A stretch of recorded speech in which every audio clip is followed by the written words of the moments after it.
Monday Night Rugby post Rugby World Cup 2019. South Africa emerging victorious on Saturday morning in Yokohama with a 32 points to 12 victory over England. Joined on the line to look back on that victory now, I'm delighted to say, by former Leinster coach Matty Williams. Matty, you're very welcome back to the show. Hey Richie, good to talk to you, mate. And you. Did the manner of the victory, but did the size of the victory for South Africa surprise you on Saturday? I thought South Africa had a very good shot at it, and I said so before the game, but I have to say I didn't predict how poor England would be. The win in the end, as we all know, was pretty emphatic. The two tries were quite magnificent, but England were never in the game. Their set play fell apart. That's the part I certainly didn't expect. I thought it'd be a real battle in South Africa to show, but at one point there, the English scrum, line out and restart had all been lost in a row. And it was quite stunning there, the way that the pressure got to them. Is it a pressure of the occasion, or is it a pressure inflicted by the Springboks? I think it's a bit of both. I think Eddie Jones, the week leading up to the New Zealand fixture, was quite brilliant in placing all the pressure on New Zealand. He kept saying there's no pressure on us. His actual great quote was, "Pressure's going to get up off its seat and chase the New Zealanders down the road." It was quite a funny quote, because Eddie was always having a bit of a laugh. But I thought that obviously came around to bite them on the bum, because all of a sudden they were under real pressure. Everyone expected them to win. They'd just beaten the holders of the World Cup. It looked like they were really feeling it. And the first 10 minutes, the injury to Sinclair and the way the first salvos of that game went, you could see the look of almost fear. And I don't mean they were fearful of physical contact or anything, but they looked really, really under pressure. They looked fearful of the day, that they were fearing losing rather than coming out, and as Rassie Erasmus says, the pressure should be enjoyable because it's an opportunity. They certainly didn't seem to be saying that with their body language, and certainly their performance didn't say that either. Yeah, is there a sense that they peaked with the All Blacks game a week prior? Yeah, look, it's because it's kind of hard to match that emotional and preparational peak, I guess, 2 weeks in a row. It is, and the World Cup has a great history of throwing up magnificent semi-finals, and the team that wins those incredible semi-finals usually the next week doesn't perform. Australia probably bucked that trend in 91 when they beat New Zealand at Lansdowne Road, and then they won the next week. But I think everyone in the Northern Hemisphere would say that England lost that final rather than Australia won it. So there's a long history in the World Cup of that type of thing. France against New Zealand and Australia in 87 and then again in 99. Played magnificent rugby in the semi-final and just couldn't match it the next week. And England did that as well. And the emotion that the English played with against New Zealand, and the way that it was greeted, as it always is by the English media and their society, is overwhelming praise that tends to filter into their teams. And we've all seen this over the years, you know, that the English media, when they think their team can win, just lay it on that thick. And then, of course, when they lose, they absolutely punch the hell out of them and they're on the way down, as only the English media can. But I think it was a storm that was coming. And I also believe that everyone really underestimated South Africa. I was quite shocked at how everyone just thought South Africa were going to fall over. I certainly didn't feel that. But again, I didn't think they'd win in the style that they did. It seemed to be a side and a setup from a Springbok point of view that was actually tailor-made in retrospect. It's easy to look at it now, but it was tailor-made to front up and take on England, and the way they play the game was a way, especially when you look at the way that it's not necessarily front-loaded, the Springboks team. Rassie Erasmus has made a point consistently throughout the tournament, specifically in the knockout games, of having that 6-2 formation essentially on the bench, whereby it's mostly forwards, and he has a tendency to finish with a stronger side. The term finishers actually has a bit more meaning this time around with that South Africa team. He plays on an upward curve. That South Africa team were always going to finish strongly. You're exactly on the money. The other part was the South Africans firstly stop you playing. That's something that's been forgotten in the analysis of the South African side. Their number one objective is to stop you playing, and then they'll start playing. So against Wales, they pretty much kept Wales out of that game up until the last 10 minutes. And we've seen them do it all season. They certainly stopped Australia and to an extent New Zealand during the Southern Championship. And they were a team that could disrupt England, because England relies so much on their physicality, and you're not going to be more physical than that South African side. So they did have the game that England didn't want. What none of us picked was South Africa scoring 2 tries down the flanks, because we thought that's what England might do to South Africa, because South Africa condense their defence. Their defence is very narrow, and they come up hard, and they give you space on the edges. But what South Africa then did to England was to use those last few centimetres of ground in the last 20 minutes when fatigue had set in, and really had done a magnificent job. And again, what we also didn't pick was the England scrum to be so dominated by the South Africans. How much of that do you put down to Sinclair's substitution earlier on, or is it just a cumulative effect of both the tournament and I guess the pressure that was being exerted by the Springboks? So it's a really tough one to answer. Obviously, Sinclair is he's a British and Irish line, and he played quite magnificently the week before. But so you've got to say that had a significant role. But Cole's come off the bench, and there's been no problems with the scrum. Very interesting. It was put to me by a former Wallaby tight head that putting Cruz back to the bench left them without a specialist tight head second rower. Now, without getting too technical, but being a second rower on the left or the right-hand side is a very big difference to both those second rowers. And bringing Laws in, who was very athletic, and putting Cruz back on the bench had a problem. Now, when Cruz came on, you might notice that's when the English scrum, still with the same tight head prop, did tighten up and actually got a couple of penalties off South Africa. So I guess on that viewing and that evidence that we saw, that could be put down to part of it. Now, again, tight head props tend to overthink these things. That's part of what they do. But I have to say that when it was explained to me, and it wasn't my theory, I went back and had a look, and I got to say it has a fair bit of validity. Yeah, it's the kind of dynamics that the layperson would, I guess, miss, and I count myself among those. That the relationships that go on, the fact that a lock is not just a lock, that there is a difference between 4 and 5, that these tiny little things, if one of those little tweaks is made, and especially one that you're not anticipating, it can make all the difference in the world. Oh, it's huge, and well, it's just imagine, if you're sitting at home at one side of the scrum, your right arm's up and your left hand's across, and the other side is exact mirror opposite. So the second rowers tend to specialise in being a loose head second rower or a tight head second rower, and the tight head is very, very important, because sometimes we're seeing the loose head and the hooker will go together, and the tight head's quite often left on his own to an extent, and so he really needs his flanker and his second rower on him to provide that power.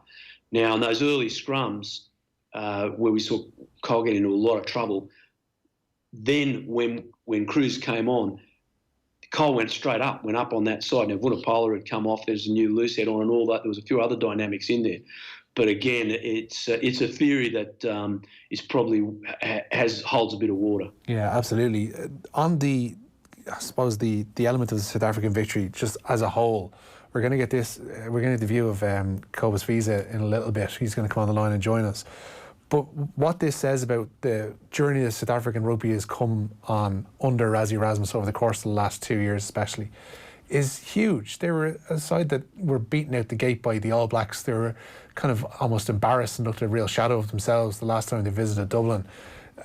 We're now in a situation whereby a Lions team visiting South Africa has never visited anything but world champions. The last 3 times now it will be visiting world champions. They tend to come right at the right moments, and the work Erasmus has done, especially over the last 2 years, has got to be huge. South Africa is such a complex beast. It'd be really interesting to hear what Kobus is, obviously a World Cup winner himself. But what Rassie's done, not just technically, tactically on the field. He's united that team off the field. You know, his Kobus, the selection of Kobus as captain is hugely symbolic in Africa to have a black captain of the Springbok. It's an amazing choice by Rassie, and obviously that has united the team, because you have to, if you're a South African coach, you have to tread the line as well of politics, because there's usually an ANC appointee on the staff. I know for a fact from coaches in the past have told me that when you make a change, a black player comes off and you don't put a black player on, you're asked your reasons why. So we're players, like as a coach, we don't see players' colour, I don't see their sexuality, their politics, just see if they're playing well or not. But in South Africa, a lot of that is seen, even when it's not meant to be seen. So Rassie has done more than just unify that side. He's walked the line of the politics that has to come with every national team in South Africa, be it cricket or rugby, that were the symbolisms of the old, or the symbols of the old regime. And he's unified that, and that is not easy to do. Jake White did it to a degree. 95 was probably not as relevant then, because it was Nelson Mandela had just got into power. So it was more Nelson Mandela offering a gesture of unity to the rest of white South Africa in his wearing of the Springbok jersey and presenting the trophy to Francois Pienaar. But in recent years, it has become a real issue. And Rassie's absolute brilliance at the culture of creating a culture that is accepting within that team, and that the people of South Africa have really bought into. Like the shots of the people watching the game in Johannesburg, with all different races wearing a Springbok jersey, would not have happened, 10 years, maybe even 10 years ago. Yeah. But it really showed the power of what Rassie has done, and Kobus's symbolism of him as captain of that national team. It's actually a wonderful story. I heard Francois Pienaar come out, I think it was on Sunday, and just say that win was even more symbolic than his victory in 1995, and Nelson Mandela handing him the William Webb Ellis Trophy. He said that victory by that South African team and what it represents was even more important to the country than his team's win. So that's seriously some statement coming from a wonderful man like Francois Pienaar. Matt, it seems an opportune moment to bring in Kobus Wiese here on the line. Kobus was a member of that 1995 winning squad. We mentioned there, Kobus, and you're very welcome to the show, that at the time it seemed like Nelson Mandela wearing that Springbok jersey at the trophies presentation seemed a gesture. The team that won on Saturday seems to be the child of that gesture. I don't know if that's too grand a statement to make. Yeah, I think every World Cup first should be judged. And good evening, gentlemen. It's nice chatting to you guys. Should be judged on its own. It's on merit. It's a different group of players, different circumstances. But if you go back to 95, yes, we just come back from isolation probably 2 years before. And nobody would have given us a chance for logical reasons, being out of the national scene, training methods, all these kind of things, techniques were fallen behind because we weren't able to participate with the rest of the major countries in the world. So there wasn't much hope given, our country was in turmoil, political wise, and so forth. So the great game of rugby just sort of opened huge doors, and Nelson Mandela had no reason to offer a gesture, but I think wise men like he was saw opportunity, and saw there's no point in keep on fighting. But if we want to live together, this country wants to grow and fulfill its potential, then all people in this country, South Africa, should work together. And he used this very wisely, sport and the opportunity as a vehicle. And we probably didn't understand it at that stage, but as the World Cup progressed in South Africa, we saw people just getting caught up in this wave and support the team from all walks of life, which made us obviously a lot of pressure on us as a team, but I mean, it made it so much more special. And as you said in the final, when he wore the Springbok jersey, was a wonderful gesture. It was a brilliant gesture. It was a gesture of reconciliation and a gesture of a hand to all South Africans to take hands and join and support the national team, which wasn't like that before. How has this victory been received across all communities? It's been one I'd hope that it's been welcomed in pretty much all corners back in South Africa. Yeah, absolutely. I think there is similarities between this one. It's the first black captain. I think there's and for the first time, people, not the first time, but there was definitely a huge wave of hope. Our country, economically wise, is not going well. There's a lot of turmoil on governmental level and so forth. And this country's got so much incredible potential. And what should have been something that has a positive effect since '95 that Nelson Mandela started, sadly fell by the wayside by certain politicians, which is sad. And now there's an opportunity again, and hopefully, really hopefully, the politicians in this country can use this to ride this wave as a positive wave, to use it for change. Again, sport has opened the door for people to take hands and walk towards one common goal. Because the people of this country the majority of the people of this country really want this to work. There's no doubt. Speaking of work, it seems to be a lot of effort put into obviously getting this team to being world champions. It strikes me as that Rassie Erasmus has found a way to get this side victorious, but what may come afterwards might actually be more dominant, and there might be even more success to come throughout the years. I mean, you take the journey that he's brought certain players on, like Makazole Mapimpi, who he mentions after Saturday's game, says he couldn't catch a ball when he first arrived with the Springboks in June 2018. Fast forwards to 13, 14 months down the line, he's scoring a crucial try in a World Cup final. He's catching balls to beat the band. The transformative power that Rassie Erasmus has had over this squad has been quite something. Yes, he has. He's done very well. I think one thing he's done, he's gone back to basics, build team spirit, a belief in each other, a belief in a common goal. One thing South Africans have always had on the rugby field, and that's a fighting spirit. There's no doubt about that. When the chips are down, we've always stood up, and it's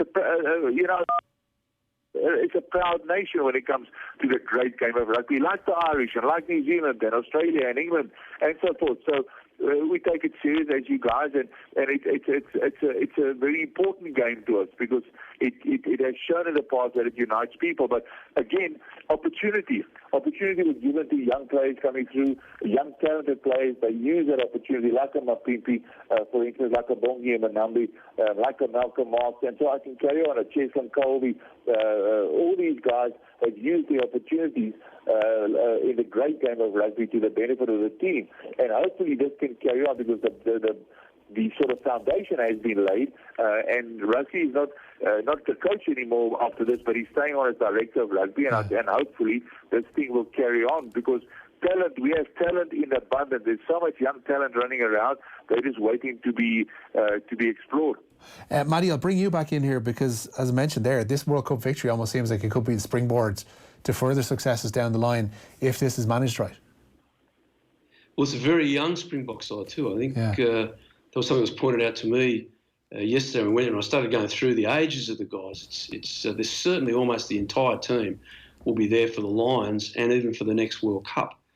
And I think what Rassie could do when he steps into the director of rugby role is have a really strong influence on the super franchises and the Currie Cup, because obviously that is South Africa's depth and strength. I'm old enough to have been at the Waratahs when Kobus was at Transvaal many last century. Unfortunately, Kobus, we have to say, but that I think Rassie's influence, if he gets down to the super teams and the Currie Cup teams, and the young boys turning up to Craven Week, and where we can start to see this conveyor belt that New Zealand has got going, South Africa equally should have that.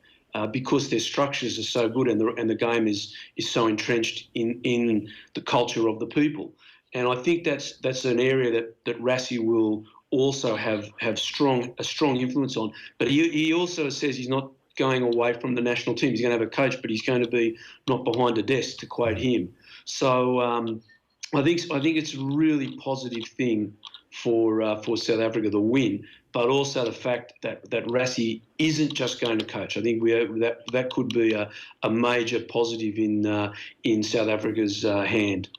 Kobus, that conveyor belt nature is something that will put the frighteners on a lot of Northern Hemisphere teams, I think. Yeah, I agree with this being said. I think one of the major differences, I believe, between, for instance, New Zealand and us and Super Rugby has been that although each franchise and each coach and each team of for instance, the Crusaders or the Highlanders or the Chiefs, of course they want to win the competition and they all play to win it.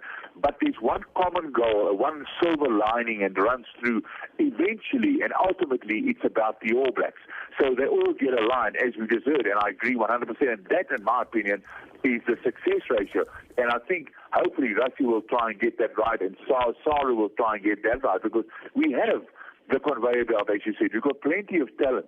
There is so much players coming through. You mentioned Mampipi, a year and a half ago, 2 years at the most, he was playing varsity cup rugby for a university side in the B division. Now he's played at a World Cup and he came one short of scoring the most tries in a World Cup. So it shows you the talent is there. They need to be given the opportunity. The systems must be in place to bring through all that talent. Speaking of talent, and we should mention that our rugby coverage is brought to you with thanks to Vodafone, team of us, everyone in. Maddie, we learned today that Damien de Allende is probably going to pitch up at Munster over the course of 2020. We're possibly going to see R.G. Snyman in there as well. What kind of an arrival would de Allende be to Munster? What could he add to that side? Well, he's a very powerful runner, very good defender, tough guy. That centre combination with, if he comes in with Farrell, that's a very, very big couple of centres you got there. And if Snyman turns up as well, I think he's the tallest guy in world rugby. He's 2 metres 7. I think he stands. I mean, he's an absolute giant. He was looking down on Sam Whitelock when they played New Zealand. Who's taller than Sam Whitelock and looks down on them? They're both quality players. Yeah. And I would also say they're not players coming to the end of their career. They're players that are in their prime. And I think they'll have a very, very strong influence for the positive into Munster. Kobus, the de Allende arrival might be the one that kind of is the most eye-catching, but what Snyman can offer to a pack and to a second row in particular is going to be mouth-watering in terms of what he might bring to Munster over the course of the next 2 years or so. Hello, Kobus? I think we've lost Kobus there.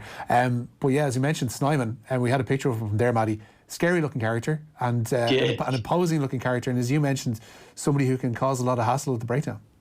Yeah, massive guy. And look, Richie, it's really, really amazing all the way the game's changed, the way it's grown, professionalism, whatever it is that the game has developed from to what it is now. If you don't have your set plays or set and organised and functional, you don't win games. You don't win a World Cup final. England can place their defeat in that World Cup final to their scrum, line out and restart. You've got to have that right. Now, Munster traditionally have always had a great pack of forwards. It's been their go forward and their backs. But you can't, you put a guy who's 2 metres 7 into a line out or a scrum, and there's going to be a lot of power and a lot of jumping power and horizontal thrust from a guy like that. You then put Deande into the centres, and that's going to make a big, big difference, because if they play him as a target, in other words, they just get him, you get across the game line, let's get around the corner, and you can play some pretty direct gain line rugby. And again, what did England not do? They just could not get the gain line because South Africa denied them ball, but also denied them in their defence. So again, the World Cup final, for all our advances, came down to England couldn't win enough primary possession. They couldn't get a gain line, and then they couldn't stop their opposition doing the opposite. So it's still a pretty basic game when you look at it in those terms, and that's why those two players arriving at Munster are really, really good signings. Yeah, and the timing of it is absolutely immense to see South Africa coming off the back of a World Cup victory, and two of their squad are going to be pitching up at Thomond Park in less than a year's time. It's going to be brilliant stuff to see. And Maddie, thanks so much for your input over the course of the World Cup as well. We'll talk to you again soon. Thanks, mate. Good to talk to you. Cheers, boss.